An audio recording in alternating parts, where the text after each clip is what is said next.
भारत में जहां पुराने मंदिर समय के शांत पहरेदारों की तरह खड़े हैं, हमें अद्भुत कहानियों की फुसफुसाहट सुनाई देती है। ये मंदिर अपनी जटिल नक्काशी और राजसी स्तंभों के साथ समय की कसौटी पर खरे उतरे हैं, अनगिनत पीढ़ियों के उतार चढ़ाव को चुपचाप देखते रहे हैं। ये सिर्फ पत्थर की संरचनाएं नहीं हैं, बल्कि प्राचीन ज्ञान और संस्कृति के भरे हुए खजाने हैं। ये कहानियां बहुत पुरानी हैं। ये पुराने देवनागरी लिपि में लिखे गए स्क्रोल्स और मैन्युस्क्रिप्ट्स में लिखी हुई हैं। हर स्क्रोल, हर मैन्युस्क्रिप्ट बीते युग की कहानी कहता है, उस समय की जब देवता धरती पर चलते थे और नायक महायुद्ध लड़ते थे। हजारों सालों से सुरक्षित रखे गए प्राचीन लेखों में देवी देवताओं और लोगों, प्रेम और दुख, युद्ध और ज्ञान के रहस्य छिपे हैं।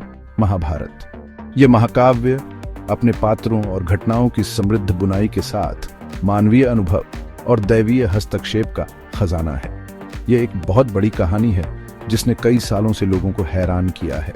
विद्वानों और उत्साही लोगों ने इसके श्लोकों का अध्ययन करने, इसके रहस्यों को उजागर करने और इसके गहरे संदेशों को समझने में अपना जीवन व्यतीत किया है। यह भारतीय संस्कृति के हर हिस्से में है। त्योहारों से लेकर दैनिक रस्मों तक, कला से लेकर साहित्य तक, महाभारत का प्रभाव हर जगह है। यह भारतीय जीवन के ताने बाने में बुना हुआ है। महाभारत सिर्फ एक कहानी नहीं है, यह हमें दिखाता है कि लोग वास्तव में कैसे होते हैं। यह मानव स्वभाव में गहराई से उतरता है, हमारी ताकत और कमजोरियों, हमारे गुणों और अवगुणों की खोज करता है। यह धर्म की यात्रा है, जीवन जीने के नियमों के बारे में। यह हमें कर्तव्य, धार्मिकता और जीवन में आने वाली नैतिक दुविधाओं के बारे में सिखाता है। यह हमें दिखाता है कि आस्था कितनी मजबूत हो सकती है, इच्छाएं कितनी लुभावनी होती हैं और अच्छाई और बुराई के बीच की लड़ाई कभी खत्म नहीं होती। महाभारत हमारे अपने जीवन का दर्पण है, जो हमारे संघर्षों, हमारी आशाओं और हमारे सपनों को दर्शाता है। महर्षि व्यास द्वारा रचित महाभारत एक बड़े रंगीन कंबल की तरह है जिसमें बहुत सारे धागे हैं। मुख्य कहानी दो परिवारों, कौरवों और पांडवों के बारे में है, जो हस्तिनापुर पर राज करने के लिए लड़ रहे हैं। उनकी लड़ाई एक विशाल युद्ध में बदल जाती है, जिसमें राजा और सैनिक हर जगह से आते हैं। लेकिन महाभारत सिर्फ लड़ाई से ज्यादा है। यह इस बारे में है कि लोग एक दूसरे से कैसे जुड़ते हैं, सही काम करने का क्या मतलब है और क्या अच्छा है और क्या बुरा। कहानी के अंदर हमें जीवन के बारे में बड़े विचार, कठिन चुनाव और पुराना ज्ञान मिलता है, जो आज भी मायने रखता है। ज्यादातर लोग कुरुक्षेत्र के बड़े युद्ध के बारे में जानते हैं, लेकिन महाभारत में और भी कई कहानियां हैं। ये कहानियां छिपे हुए खजानों की तरह हैं और ये हमें लोगों और धर्म के बारे में सिखाती है। वे हमें दिखाती हैं कि युद्ध के दौरान भी दया, त्याग और सही काम करना महत्वपूर्ण है। आइए इनमें से कुछ छिपे हुए खजानों पर नजर डालें। एकलव्य, बर्बरीक, अर्जुन की स्वर्ग यात्रा, कर्ण के बड़े दिल और गांधारी के दुखद श्राप की कहानियां। हर कहानी हमें दिखाती है कि महाभारत कितना शक्तिशाली है। एकलव्य एक आदिवासी राजकुमार दुनिया का सबसे अच्छा धनुर्धर बनना चाहता था। द्रोणाचार्य, राजगुरु, उसे उसके परिवार की वजह से नहीं पढ़ाते थे, लेकिन एकलव्य ने हार नहीं मानी। उसने मिट्टी से द्रोणाचार्य की एक मूर्ति बनाई और जंगल में कड़ी मेहनत से अभ्यास किया। वह एक अद्भुत धनुर्धर बन गया। जब द्रोणाचार्य ने देखा कि एकलव्य कितना अच्छा है, तो उन्होंने गुरु दक्षिणा मांगी, एक उपहार जो एक छात्र अपने गुरु को देता है। एकलव्य ने अपना दाहिना अंगूठा दे दिया। भले ही इसका मतलब था कि वह उतनी अच्छी तरह से तीर नहीं चला सकता था, इससे पता चला कि वह अपने गुरु का कितना सम्मान करता था। बर्बरीक, भीम का पोता, एक बहुत ताकतवर योद्धा था। वह अपनी बेजोड़ ताकत और युद्ध कौशल के लिए दूर दूर तक जाना जाता था। उसकी प्रवीणता ऐसी थी कि वह अकेले ही किसी भी युद्ध का रुख बदल सकता था। उसके पास किसी भी युद्ध को अकेले ही खत्म करने की विशेष शक्ति थी। इस शक्ति ने उसे योद्धाओं के बीच एक श्रद्धेय और भयावह व्यक्ति बना दिया। संघर्षों को तेजी से समाप्त करने की उसकी क्षमता को दोधारी तलवार के रूप में देखा जाता था। वह कुरुक्षेत्र युद्ध में लड़ना चाहता था, वह महान युद्ध जो राज्यों और योद्धाओं के भाग्य का फैसला करने वाला था।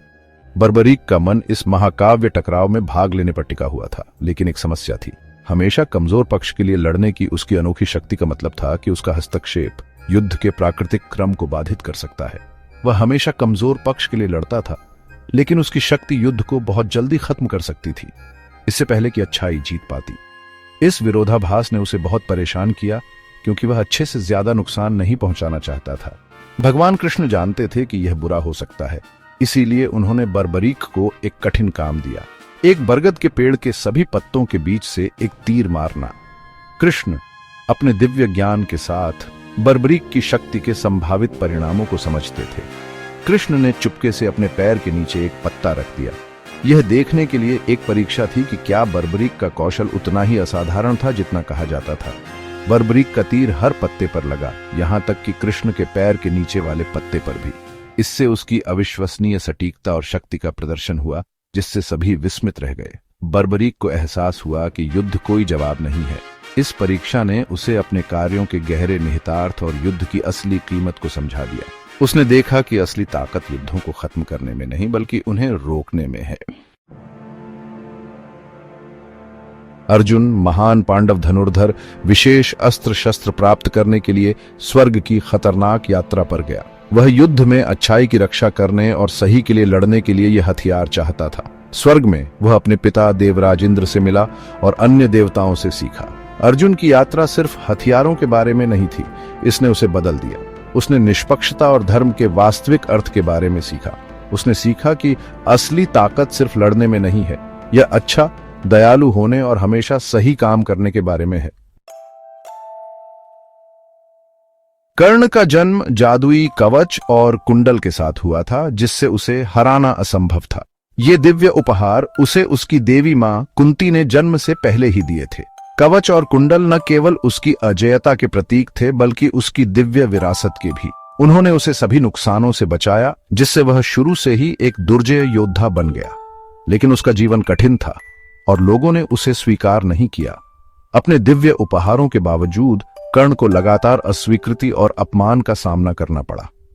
अज्ञात माता पिता और नीची जाति के साथ जुड़ाव के कारण समाज अक्सर उसे दूर रखता था। यह सामाजिक कलंक हर जगह उसका पीछा करता रहा, जिससे उसका जीवन स्वीकृति और सम्मान के लिए निरंतर संघर्ष बन गया। वह सबसे बड़ा पांडव था, लेकिन कोई नहीं जानता था। उसकी असली पहचान एक अच्छी तरह से गुप्त रखा गया रहस्य था, जिसे केवल कुछ ही लोग जानते थे। इस छिपे हुए वंश का मतलब था कि उसे उस सम्मान और विशेषाधिकारों से वंचित रखा गया जो उसके अधिकार थे। उसके राजवंशीय रक्त रेखा के ज्ञान ने उसके भाग्य को बदल दिया होता, लेकिन वह छिपा रहा, जिससे उसके जीवन की त्रासदी और बढ़ गई। वह यह सोचकर बड़ा हुआ कि वह एक सारथी का बेटा है। अधिरथ नाम के एक विनम्र सारथी और उसकी पत्नी राधा द्वारा पाला गया। कर्ण खुद को नीची जाति का मानता था। इसके बावजूद वह अपनी योग्यता साबित करने के लिए एक आंतरिक आग से प्रेरित होकर मार्शल आर्ट और तीरंदाजी में उत्कृष्टता प्राप्त करता था। उसके पालन पोषण ने उसमें कड़ी मेहनत और विनम्रता के मूल्यों को स्थापित किया। भले ही लोग उसके साथ बुरे थे, लेकिन कर्ण हमेशा अच्छा था। उसकी दयालुता और उदारता पौराणिक थी। उसने अपने अनुभवों की कड़वाहट को खुद को एक क्रूर व्यक्ति में कभी नहीं बदलने दिया। इसके बजाय उसने नफरत से ऊपर उठना और जरूरतमंद लोगों की मदद करना चुना, जिससे उसे बहुतों का प्यार और सम्मान मिला। वह उदार होने और हमेशा वही करने के लिए जाना जाता था जो वह सही समझता था। कर्ण का कर्तव्य और धार्मिकता की भावना अटूट थी। वह अपने धर्मार्थ कार्यों के लिए प्रसिद्ध था। अक्सर अपनी संपत्ति कम भाग्यशाली लोगों को दे देता था। उसकी उदारता की कोई सीमा नहीं थी और वह दूसरों की खातिर अपना आराम त्यागने के लिए हमेशा तैयार रहता था। यहाँ तक कि जब उसे पता चला कि उसका असली परिवार कौन है और उसे राज्य की पेशकश की गई, तो वह कौरव नेता दुर्योधन के प्रति वफादार रहा, क्योंकि दुर्योधन उसका दोस्त था। यह वफादारी कर्ण के चरित्र का प्रमाण थी। सत्ता और प्रतिष्ठा के प्रलोभन के बावजूद उसने दुर्योधन के साथ अपनी दोस्ती का सम्मान करना चुना, जो उसके साथ तब खड़ा था जब कोई और नहीं था। इस फैसले ने उसकी गहरी कृतज्ञता और अटूट वफादारी को उजागर किया। कर्ण का जीवन हमें दिखाता है कि एक अच्छा इंसान होना जरूरी है, चाहे हालात कितने ही मुश्किल क्यों ना हो। उसकी कहानी एक शक्तिशाली अनुस्मारक है कि असली बड़प्पन किसी के जन्म या स्थिति में नहीं, बल्कि उसके कार्यों और चरित्र में होता है। कर्ण की अपने सिद्धांतों के प्रति अटूट प्रतिबद्धता असंख्य चुनौतियों का सामना करने के बावजूद उसे विपरीत परिस्थितियों में बड़प्पन का एक कालातीत प्रतीक बनाती है। गांधारी एक राजकुमारी और अंधे राजा धृतराष्ट्र की पत्नी बहुत वफादार और मजबूत थी। जब उसे पता चला कि उसका पति अंधा है, तो उसने अपनी आंखें भी ढक लीं ताकि वह भी अंधी हो जाए। उसने ऐसा प्यार के कारण किया। लेकिन यह चुनाव मुश्किल था।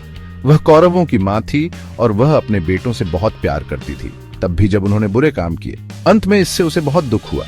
उसकी कहानी हमें दिखाती है कि धर्म कितना जटिल हो सकता है, पारिवारिक प्रेम कितना मजबूत होता है, और जब लोग बहुत ज्यादा शक्ति चाहते हैं तो कितनी बुरी चीजें हो सकती हैं। महाभारत अपनी अद्भुत कहानियों और पात्रों के साथ आज भी महत्वपूर्ण है। भारत में लोग इन कहानियों को याद रखते हैं और ये कला, किताबों, नृत्य और नाटकों में दिखाई देती है। आप इन्हें पुराने मंदिरों पर और रंगारंग नृत्य कार्यक्रमों में उकेरा हुआ देख सकते हैं। महाभारत पूरी दुनिया में महत्वपूर्ण है। कर्तव्य, धर्म, विश्वासघात, प्रेम और क्षमा के बारे में इसके विचार सभी के लिए महत्वपूर्ण है। महाभारत हमें याद दिलाता है कि अच्छाई और बुराई के बीच की लड़ाई हमेशा चलती रहती है, यहाँ तक कि हम में से हर एक के अंदर भी।